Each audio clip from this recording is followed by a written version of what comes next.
Today we're looking at Beliefism by Paul Dolan.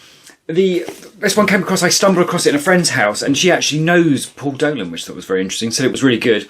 But I particularly enjoyed the subtext of how to stop hating the people we disagree with, which, could be a good thing for the world. This is, again, a 2025 book, so once again I'm accidentally current, but I don't particularly care in that respect. It's just go wherever the interesting stuff is. The word beliefism doesn't actually, I don't think it's actually a word, but he defines it as it's a sort of a discrimination thing against people who believe different things than we do. He's very clear that this book isn't about trying to change people's beliefs, it's just about trying to get people to be more open to people who have different ones, and I guess break down some of the assumptions about people who believe different things than we do. So in that respect, I think it's brilliant and probably a good thing for the world. He does also tie up that this does very much go together with the idea that you get sort of a tribalism. So I believe this and they believe that, so we're all together over here. And you can end up with some quite serious hostility and all the rest of it. So you can see that is kind of a problem at the minute. I think that does seem to be more of a problem than perhaps it's historically been. Maybe is that fair? Don't know. But it seems like a good cause is going on anyway. Initially he talks about fundamental attribution error, which is the assumption that your own faulty decisions are situational and everyone else's are based on their personality. Which, it's difficult to do that, isn't it? When I get something wrong, I sort of not blame, but it's easy to chalk that down to, in this situation that happened, so I did that. And if someone else does it, it's very easy just to write them off as a terrible person. I can't think of a suitable example that's just not going to be terrible, but I think that's the sort of idea that would resonate with most people.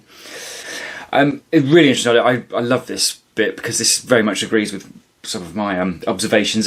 He believes that people who tell you an attribute about themselves are trying to convince you they're something that they're actually not, and possibly even trying to convince themselves.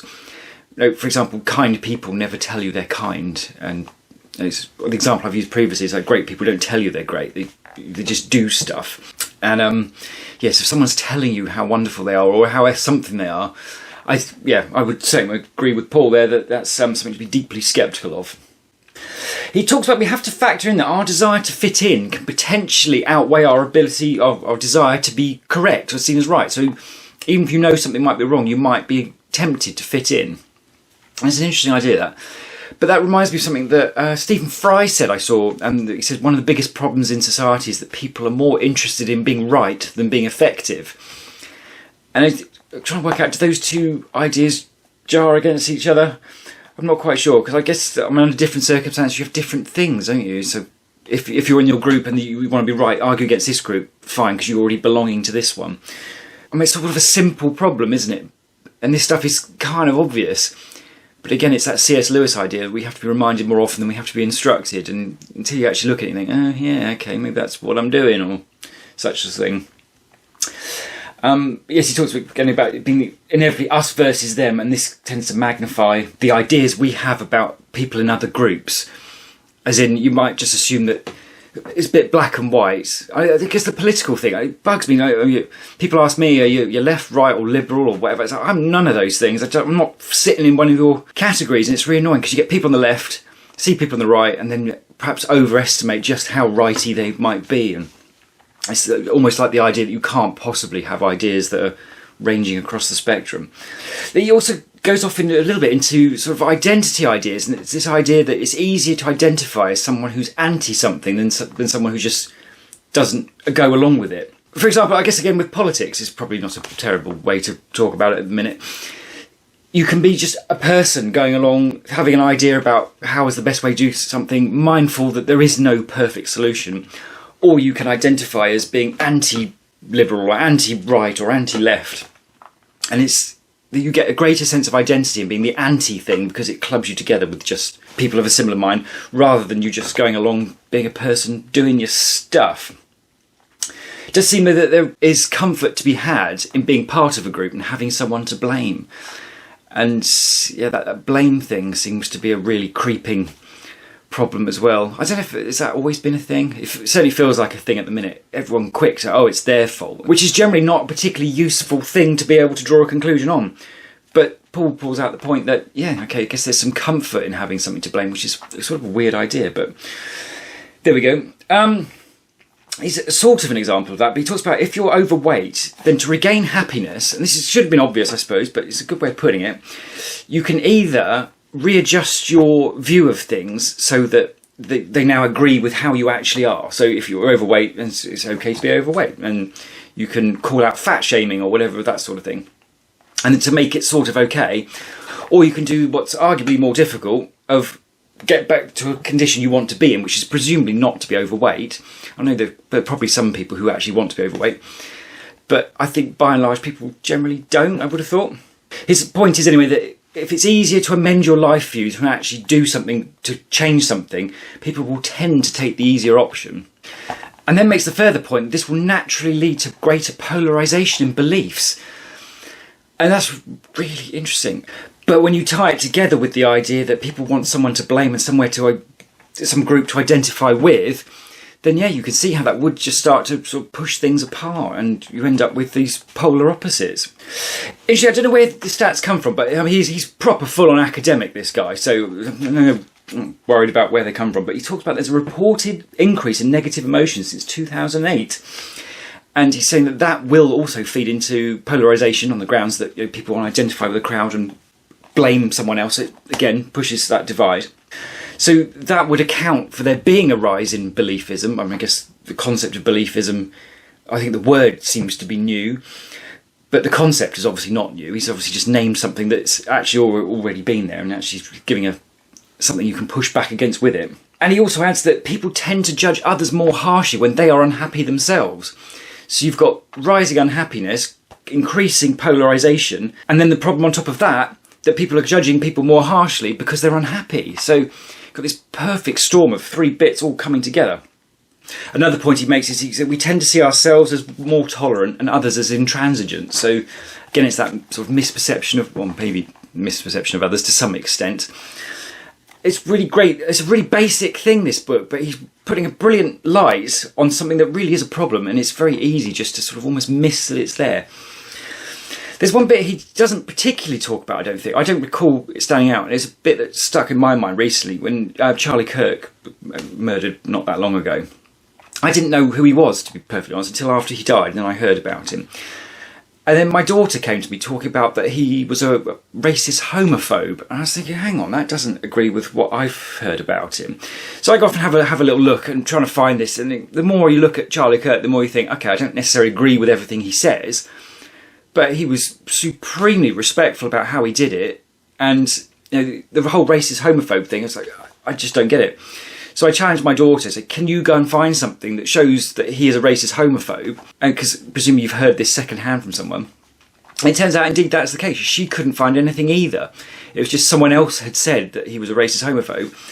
And then something that comes along. So built into this mix of all the problems of polarisation and increased harshness of judgment and unhappiness is all the misinformation, because people just take some other... I mean, my daughter's a teenager, so I mean, they're, by definition, 11-year-olds are not very good at discerning information, are they? But the point is that stuff circulating around gets back to her, and she thinks that's right. So now her beliefs are based on something that's not even true.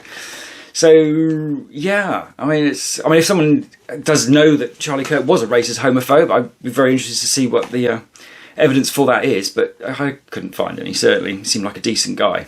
And it does seem to be an extra dimension to this problem, that it doesn't actually matter anymore if it's true or not. I suppose that's, was it Tony Blair talking about the post-truth era, where it doesn't actually matter what is true anymore, it matters how something makes you feel, which is the stupidest thing ever, isn't it? So, but yeah, there we go. It ties up very much with beliefism and could cause a problem that doesn't even need to be there. He talks about perfectionism comes from a place of insecurity, which is really interesting, because you get a lot of people will identify as being perfectionists, and they're like, oh yes, I'm a perfectionist, didn't you know? And almost like it's a good thing, or like the gambit in interviews when you say, oh, tell me 3 negative things about yourself, and oh, I work too hard and I'm a bit of a perfectionist, and you basically give them things that you don't think are actually negative at all. But he's making a really reasonable case that actually perfectionism reflective of insecurity, because you just can't deal with the fact that everything's not absolutely spot on. So yeah, and he also ties that to the number of self-reported perfectionists has risen of late. So again, a rise in negativity in that respect. He also finds the endorsement rate for the statement that I am an important person has risen. Back in the 1950s, it was 1 in 10 people would agree with that, saying, I am an important person. It's now apparently 9 in 10, which is, well, that's interesting, isn't it? I mean, I guess you could frame that question in different ways. So it seemed reasonable to say that I am an important person because, not in the grand scheme of the world, but it's my job to look after me. So in that respect, so I don't know if it's actually conclusive of anything, or other than maybe the 1950s, everyone was just a little bit down and depressed and feeling crap about themselves. Don't know, but I thought it was interesting that, because on face value, that looks like an absolutely horrific statistic that's indicating a huge rise in narcissism.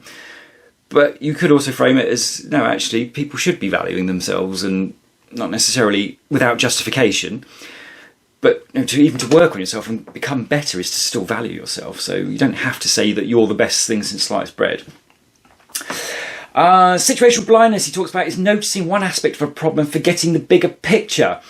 And he likens this to lockdown and COVID. I mean, I loved lockdown, I have to say. It was a wonderful time for me. It was just peaceful and quiet. And if I had to go anywhere, the roads were empty. It was sort of, there's a lot to like about it, in some extent. Saved a fortune as well. But you got mindful at the time that I'm still seeing people who were really hurt badly by COVID, and a lot of stuff that hasn't recovered. And what was it 60%, I think, of people who died from it were over the age that would be the life expectancy age now for a 17-year-old. So they basically sacrificed the long term of the younger lot for the people who, I don't know, it's a different one, isn't it? You can't just write off someone in their 80s as not being important and worth saving, but at the same time, it did seem like we're going to narrowly focus on this death toll, because each single death was a tragedy. I'm not saying that's not the case, but the price paid for it was at the other end of the spectrum, wasn't it? So that's a good example of that. I do wonder if that's a little bit for electric cars as well, actually. You know, people who make I don't think many people make the eco argument for electric cars anymore, because it doesn't really stack up at all. And you could remove all the cars from the entire world, and it was the Bill Gates statistic that it would only reduce CO2 emissions by the amount of 3 super tankers or something like that. And cars are not going to move the needle very much. And then you've got the stupid thing that my car's 10 years old, but running it has the carbon footprint of creating a laptop or something. Whereas if you go and buy your brand new Tesla, that's all dug out of the ground, and your carbon footprint's going to take 100,000 miles before you've actually neutralised that. And you're not going to keep it for 100,000 miles. So the whole thing, you focus on a tiny bit, doesn't make sense. But I don't know if people are really making the eco argument with electric anymore. Talk about sport is shown to reduce beliefism, as is sense of humour, particularly self-deprecating humour. So that would seem, like good arguments for being funny and play games. Great, yeah. He also talks about there's been benefit in working class people being on the boards of big companies. And there's obviously the problem with that in terms of, if you give people jobs just based on hitting a quota, then it doesn't work, obviously. And to be fair to Paul, he does acknowledge that you can't do it on quotas because that's just a stupid solution.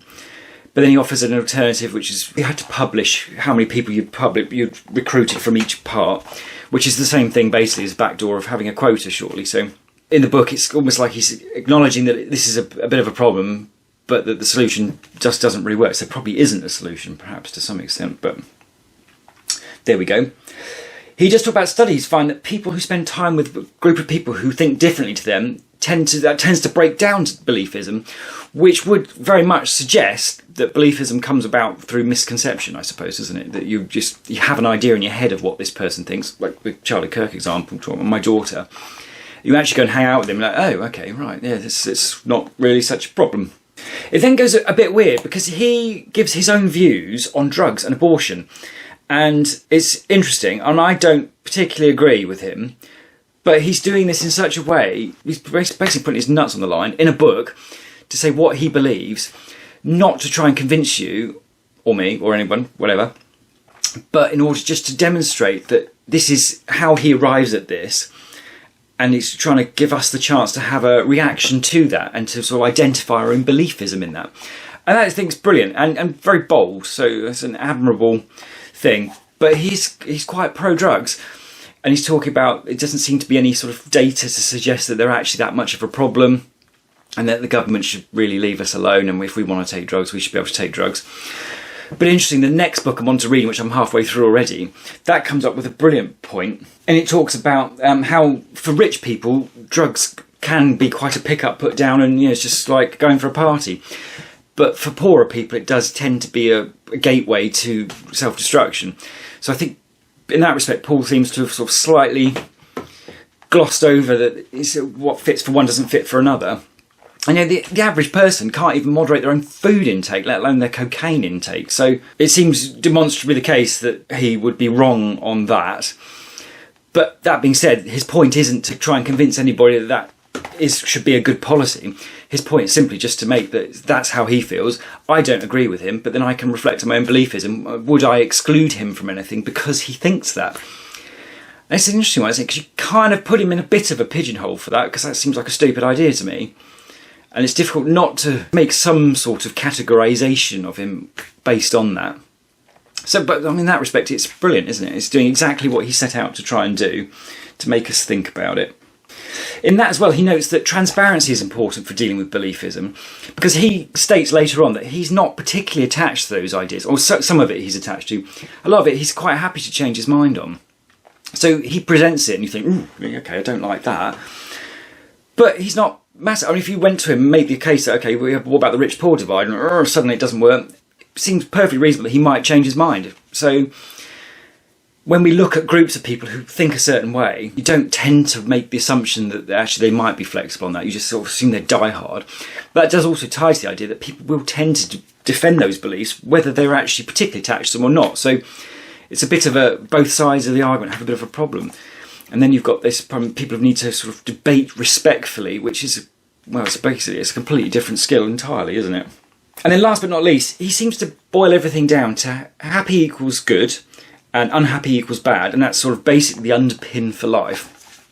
And I don't agree with that. It doesn't matter, because that's not what the book's about, and whatever, but it does seem a lot of people do that. They just default to happy is good and unhappy is bad. And that's as simple as that. I don't think that's right. But never mind. We'll finish off with 3 quotes. The first one we have is, "The issue is not whether we make mistakes, but how we and others deal with them." I really like that. That's it's easy to write someone off. They make a mistake and it's just the end of the world. You've got to give them a chance to learn and grow, because I say no one doesn't make any. For the second one we have, "Rights come with responsibilities." I really like that, 'cause my daughter's talking to me a lot about rights, and I have a right to this and they have a right to that, and it's like, okay, can you tell me what a right actually is? And she sort of thinks about it and scratches her head and has a little thing and makes a few attempts, and at no point does it come up that one person's rights are another person's responsibility. And I'm sort of trying to hammer this into her now, so I think we're 100 examples of it in, and eventually it will get there.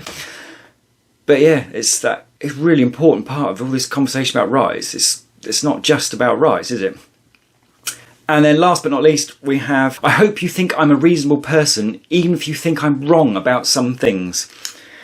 And that, I think, beautifully sums up the book. That's the point. It doesn't matter what people believe. It's, can you look at them still as a human being, respect how they got to that point of view? Can they be open-minded enough to communicate respectfully with you to work on that? And yeah, it's brilliant. I think it's one of those books, if everyone read it, the world might just be a better place.